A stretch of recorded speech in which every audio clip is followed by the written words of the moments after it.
Welcome everybody, Marcus Stone here. In this video, I want to talk to you about how we can easily change your username or your name in Discord. So let's start. First, what you want to do is just be in Discord and then just click here on settings button.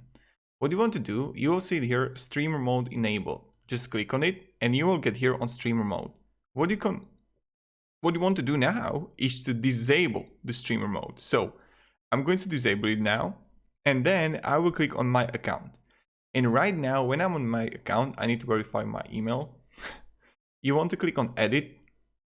And now you can easily change your username. So I'm going to do like Talman1 or something like that.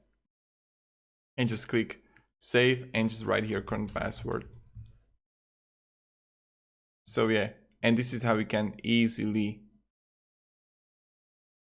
change your username in Discord. Thank you very much everybody for watching. If you enjoyed this video, you can support and subscribe. You know how it goes. So thank you, have a great day and see ya. Goodbye.